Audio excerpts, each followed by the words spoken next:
There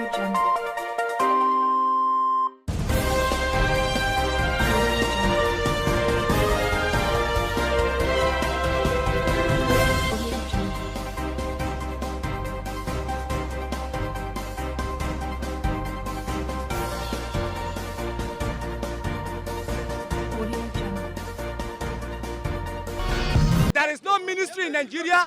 There is no parastatals in Nigeria. There is no paramilitary and military in Nigeria that is not corrupt. Corruption is part of Nigerian system. When you are talking, when you are talking about Magu, I could recollect when they were about to appoint Magu into the seat during year 2015. Saraki and others were trying to tell them that this man is corrupt, but they said no, all because they want power.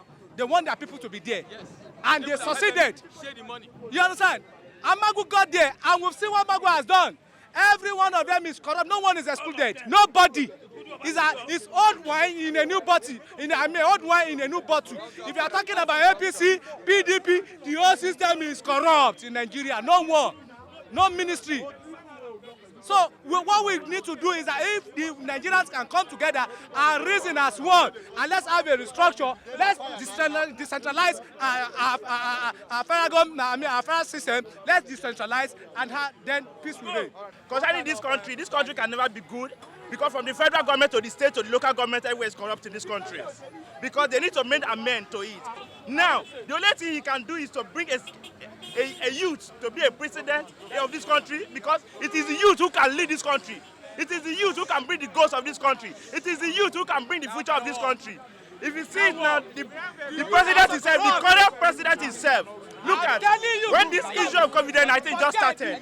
Everywhere we're panicking. Now the COVID-19 figure has raised to a higher level. But everywhere, everything is going on normally. Now the next thing we are hearing is all about Magu here, Magu that. Even the president himself knows that Magu does not merit that position he is. He knows it very well, but he doesn't want to do anything about it because he's using it to operate one way or the other. Please, we need to do something about this thing now, before it's too late. Thank you. This question. All right. Can you just tell us the presidents, I'm talking about ex-presidents of Nigeria, that perform better than the ex-president Olusegun Obasanjo? Okay, good. Even the president. I love this question. He said, can I tell him, the ex-president of Nigeria that has performed better than Olusegun Obasanjo, which I can tell you, unfortunately, I don't like the man, but he seems to be the best, Jonathan.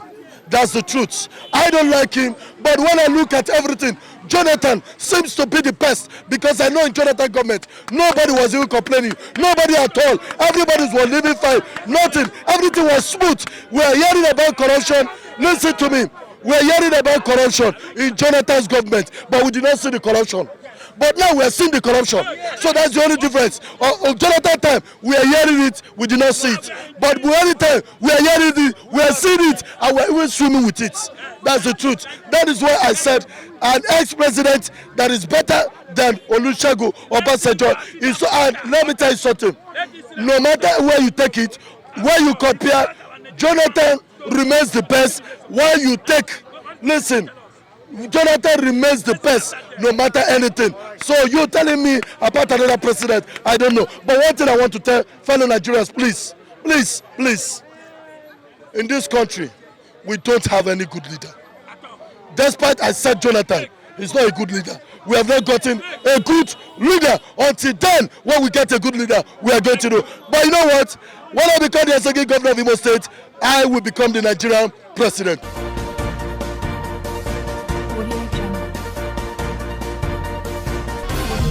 Now, Grandma just said something, and we saw Lucky screaming behind the camera, shouting that Obasanjo's regime was the worst. Grandma also came on board that Jonathan's regime was better off Obasanjo's administration. Now, from your own point of view, from your own perspective, the world wants to hear. Can you compare the administration of Obasanjo to other administrations? Actually, I respect people for their opinion, irrespective of how opinion looks, whether it's sentimental in nature is selfish in nature. I respect people for their opinion. But comparing regimes from one to another, I think Obasanjo is more of a nationalist than whether Jonathan or even Buhari. Because Obasanjo is more of a detribalized Nigerian. During his tenure, he actually gave effect to that section of the Constitution that talks about federal character. To that section of the Constitution that talks about federal character, because in effect, in the Constitution, there is federal character. And the essence of that is to make sure that when you give out positions, it will reflect geographical spread. But in this current dispensation, it has been eroded. They are not paying attention to that federal character. Jonathan, to an extent, maintained it, but Obasanjo was a better nationalist. Now, looking at governance generally, Obasanjo was somebody who had goodwill, willpower. By implication, if Obasanjo decides to take an action, he will follow it through, and he will achieve it. So, if he decides to make a mistake, he will make that mistake because he has that goodwill. But I think the problem Jonathan had was that willpower. He didn't have that willpower to take authority because the buck rests with him. And at the end of the day, he will take the blame or the credit. He delegated authority, and he was not exerting that authority as a leader to make them answerable for whatever they have done. Now, looking at this government, I think this government is a government that doesn't listen to people. I mean, this current dispensation. I say this particularly because if Mr. Magu, that was rejected twice when Saraki held sway as the Senate leader for perceived corruption and some allegations raised against him by DSS. The same government that refused to see reason to sack Magu is now waking up today to say Magu is not the best person. I think they didn't listen. And this is a man who has served for 5 years in acting capacity. Don't forget that the Constitution allows for a 4-year term. So somebody who have not been confirmed, who is not confirmed, who was not there in substantive position, acted for good 5 years. And after the 5 years, you are now coming up with allegations that are too monumental in nature that is threatening the even economy of the country. Now, looking at the economy, looking at the country, because you asked me, I should compare the governments.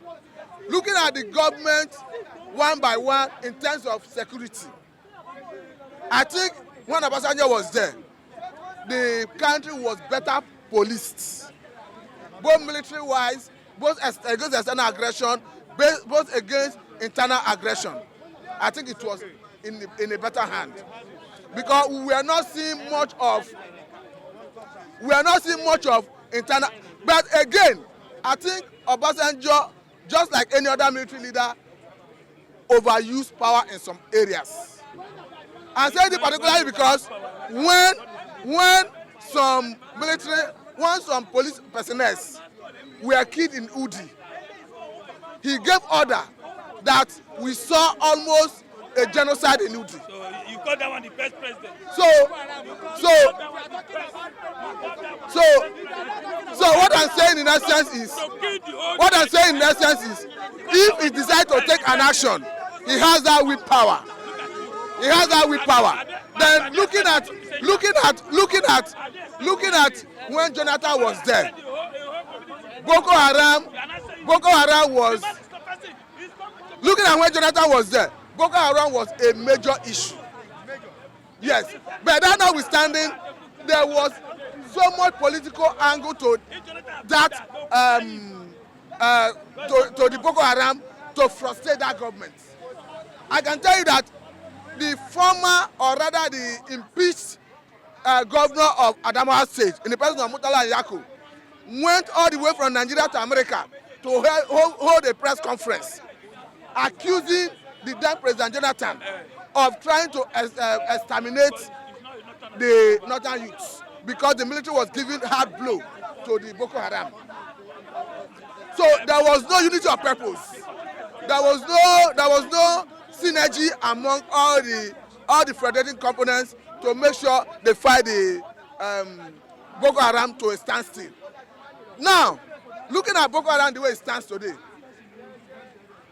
looking at security the way it stands today, one would have felt that Mr. President, having come from a military background, that today would have seen end to Boko Haram insurgency. And we all saw his inaugural speech, how he mandated the Chief of Army Staff to relocate to Borno until the insurgency is finally subdued. But I tell you that it was embarrassing. At a point, we saw how Chadian soldiers came into Nigerian soil and was fighting Boko Haram. We saw a good chunk of ammunition that was recovered from Chadian soldiers. Though Nigerian soldiers later came to refute it that they didn't come to Nigerian soil to fight. There is a record that they gave a serious blow, a deadly blow to Boko Haram. So security-wise, Nigeria was better policed under Obasanjo. It was fair during Jonathan time. But now, economically, I think Obasanjo did a very good job. Because when he came on board, Nigeria was having economic crisis. And he went around to bring people on board. He went around to make sure to campaign for debt relief. And at the end of the day, he got Paris Club, International Money Fund to relieve us of most of those debts.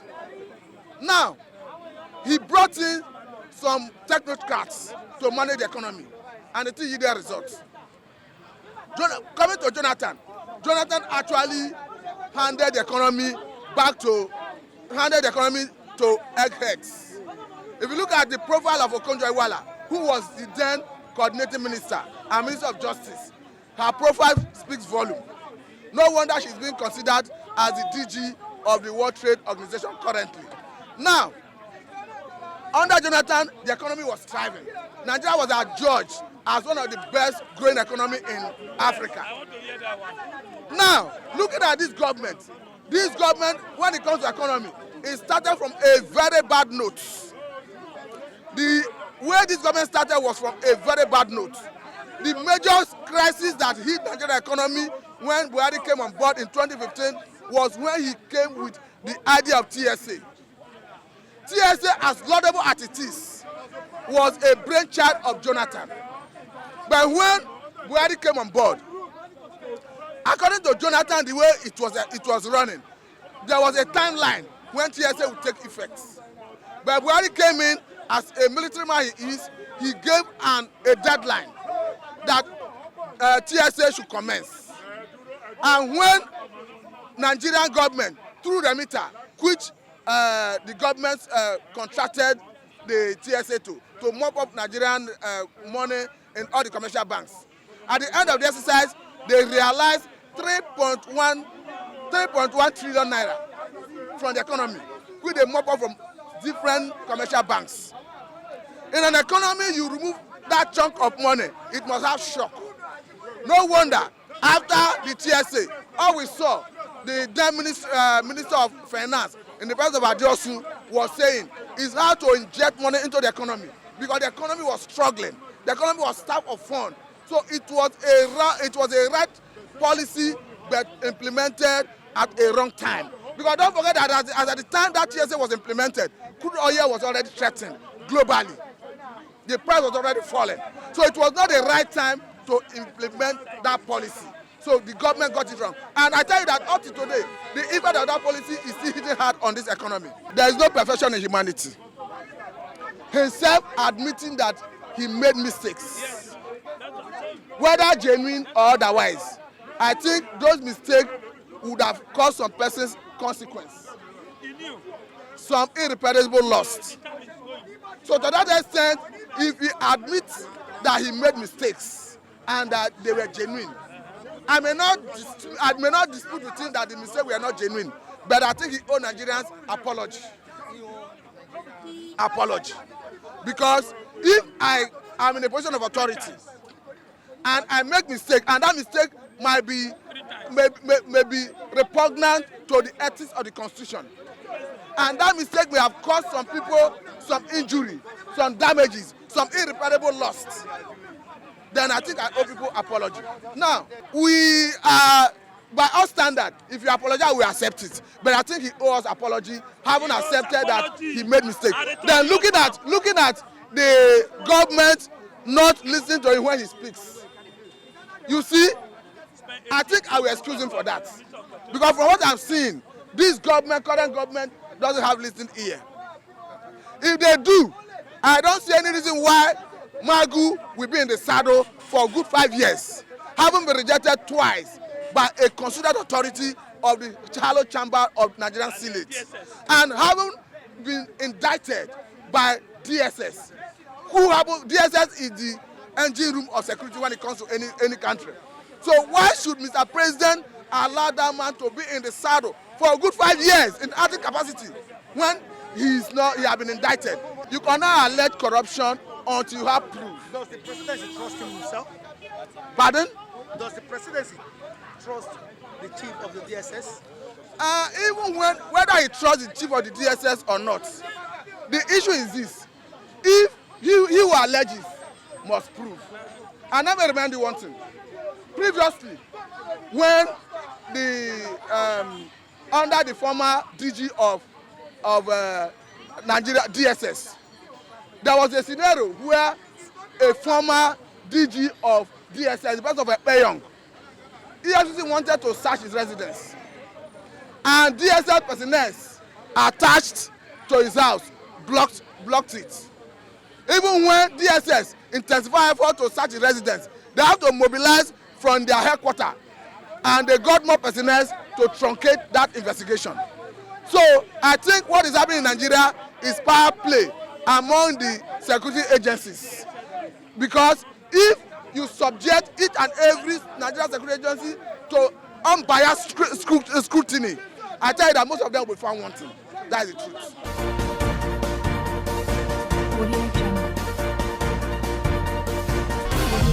Okay, thank you, Ms.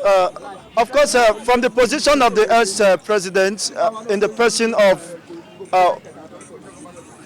Olusegun Obasanjo, coming to admit this fact that the mistake he made while he was in governance was a genuine mistake.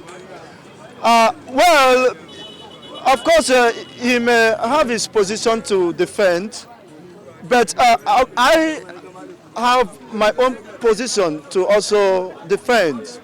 You see, this man, where we are today as a people, as a country, he contributed to the, of course, he can be absolved. The complicity of our situation, he was one of the architects of the failure of the Nigerian state. Of course, just take a look from 1999 when he assumed the position of a presidency. Of course, this man had every opportunity to rewrite history. He has every opportunity to put systems in place. He has every opportunity to rejig our electoral system. He spent 8 years as an executive president of Nigeria, elected president. And what are his achievements? What are his antecedents? He went about, stepping on the supposed enemy's toe. He went about, this man is a man who never regarded the rule of law. Look at, he was one of the masterminds of rigging policy in our electoral system in Nigeria. He, of course, will impose people. He never engendered freedom of expression. Of course, freedom of choice, who becomes the governor who becomes the next president. Is a man justifying his failure, is a man justifying his inability, is a man justifying his greed and pride. He became the president of Nigeria, and also man become the minister of petroleum. And in his tenure, Nigeria, of course, could not boast of one refinery, functional refinery. In his tenure, power generation was in comatose. Of course, this proposed 16 billion naira project for power just went down without anybody questioning the veracity, the questioning or bringing him to question. And this is the man that is saying to the world that his, failures are justifiable. He was given every opportunity to rewrite history, and this is the man who is calling on restructuring of Nigeria. While he was a sitting president, he has the opportunity to have reduced the structured Nigeria to decentralized power, because he has the absolute power, and of course he embarked on so many atrocities, which of course today, if Nigeria is a sane society, he should be called to question. He should be accountable to so many atrocities. Of course, even state-sponsored assassination was rampant during his tenure as an administration and the president of Nigerian state. Of course, he went further to pick somebody who will succeed him, and the person he, of course, has chosen has brought us more pain than ever. He never allowed people to choose, and of course, he has lost relevance in Nigerian politics. Though, be that as it may, I may not totally dismiss his opinion. Why? Because, of course, he has done his mistakes, and we cannot ignore the clamoring he was making this moment to restructure Nigeria. Why? Because though he could not do that during his time, but we should not dismiss him totally. Nigeria needs to be restructured at this moment. We have learned from the mistakes.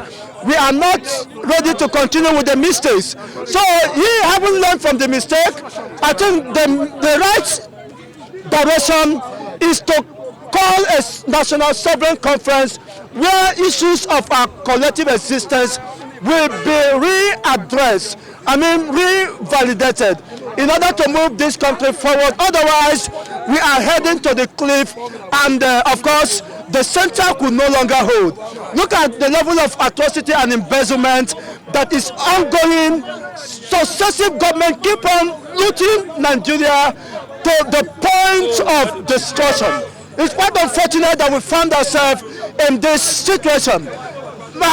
The respected gentleman, Mr. Ex-President, you should apologize to Nigerians rather than defending your position or the mistake you have made, which has no justification. It's quite unfortunate that it should come from a man who we should look up to as an elder statesman. Thank you. See, let me tell you, Obasanjo, I don't like some old man coming to tell us, I call it jargon. Because when he was there, this is 3 times we didn't see that. When it was the PDP, at the end, he ganged up President Jonathan, went back to APC and brought Buhari, a sleeping man. So now he's not coming on to tell us today that they made a mistake. He made a mistake. When he was lucky, somebody they brought from the prison to come and save this country. At the end, he down to the cabal. Today he's coming out. No letter. Not letter. I want to hear this for national press conference. Lot of us just come out and tell the whole world. Make press conference. Tell the whole world that they made a mistake. He is number one mistake person. Number one. I could remember when I was in Golden Gate as a PRO, when they brought Obasanjo, when Abiola died, they brought you to come because the president, Danjuma, was there. About 3 of them. They were inside one room and making say he's going to be the next president. He agreed. He came with Land Rover with his driver. I saw them. But today, instead of changing the country to be better, you were there in the military. You didn't do that. Third time. Now you're not coming out to tell us that there's a mistake. Let me tell you, the only way this country can be better, if Obasanjo can come out, all the old men have ruled this country, let state manage their resources. That is when Nigeria will be better. All this writing, all this thing today, if we call Obasanjo to become president, he will still come out. Let the youth, let Obasanjo fight for the youth. Let Buhari fight for the youth. Let Jonathan fight for the youth to talk about this country. Not just old men. Otherwise, with this writing, Obasanjo is still supporting somebody. One of the old men to become the president. You understand me? Because Buhari disappointed him. That's why he's coming out to say that they made a mistake. All of them made a mistake. All of them should pack their load and go home. Look at what you have. With genuine what? Genuine Ota road. Ota to his house. Genuine not making it that poverty. Genuine Obasanjo was having low farm. Genuine he has a larger farm everywhere in Africa. Why is he telling genuine? My brother, let it come out in national TV. Tell the whole world, all of us, PDP, APC leader made a mistake. He made a mistake for supporting Buhari to come in. Today we are in poverty, highest poverty. In Magu, I blame Buhari for Magu failure. Why I blame Buhari? When 2015, when they 3 times they want to confirm him, when they allege him that he's corrupt by SSS, an agency to Buhari, SSS, who normally checkmate all the agency. Buhari refused and kept it there. Today, Magu is beating. Automatically, Buhari is corrupt, Magu is corrupt, all the APC is corrupt. So if they are accusing Magu, that means the head is the white corruption. So all of them are corrupt, they should go. Obasanjo too is corrupt, all of them is corrupt, let them go. Coming out to tell us this, I am not agree. All I agree that let the state manage their resources, they will be better.